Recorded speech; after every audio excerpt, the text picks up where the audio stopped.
Saudações Cruz Maltina, salve rapaziada. Falar de Vasco, empatamos, né? Um empate assim que ficou dolorido, por quê? Ficou a mesma característica do que já havia acontecido na partida da Sul-Americana contra o Porto do Cabelo, já tinha acontecido contra o Lanús. Um tipo de partida em que o pessoal gosta muito de culpar o técnico. Ele tem a parcela de culpa dele? Tem. Principalmente nas substituições, por quê?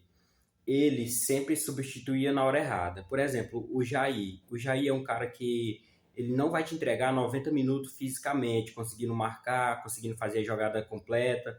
Ele vai te entregar um bom nível durante 50, 55 minutos. Ele é um cara que ele deve ser substituído, independente do técnico que estiver à frente do trabalho. Ele não é um titular absoluto para todos os jogos jogar os 90 minutos, entendeu?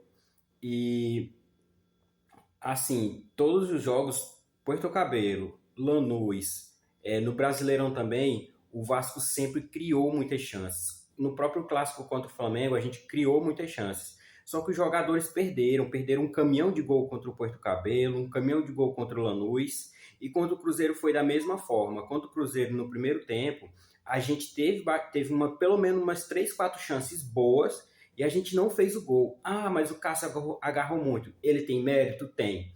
Mas um cara com um chute decente para fazer uma batida decente ao gol, dificilmente o goleiro pega, entendeu? Por mais excelente que seja, daquelas 3, 4, pelo menos uma tinha que ter sido feito o gol.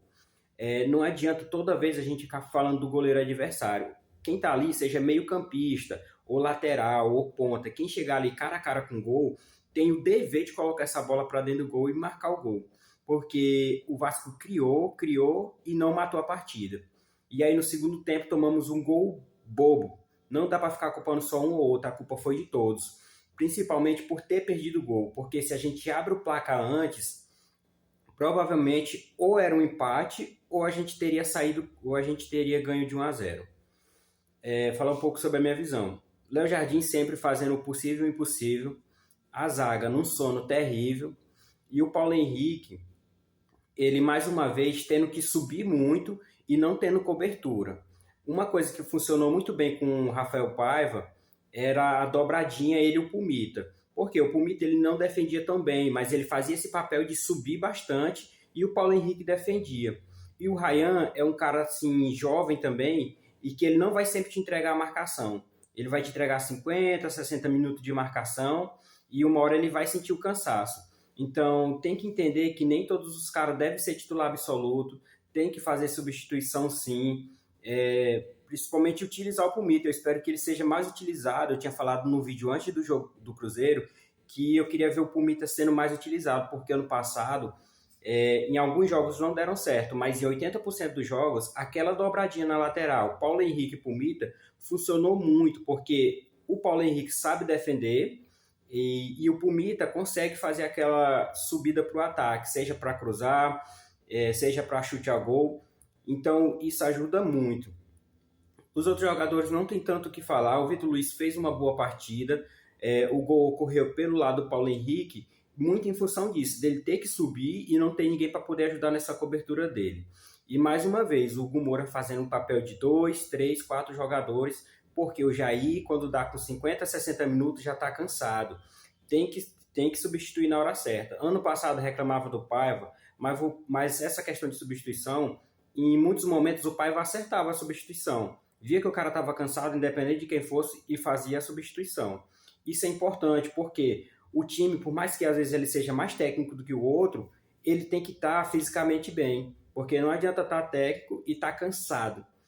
E eu espero que isso seja uma mudança que venha a acontecer, seja qual for o técnico que venha. O preferido é o Fernando Diniz.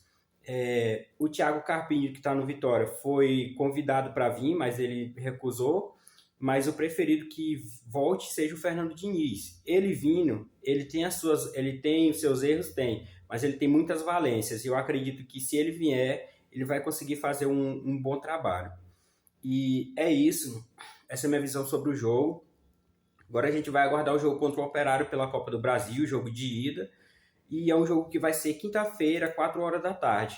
Eu não achei tão bom, porque tem a galera que trabalha, né? E aí pro cara poder acompanhar, geralmente é 8, 9 horas da noite, é um horário bom, e aí colocaram para 4 horas da tarde. Eu achei um horário assim muito chato para qualquer pessoa poder conseguir acompanhar a partida.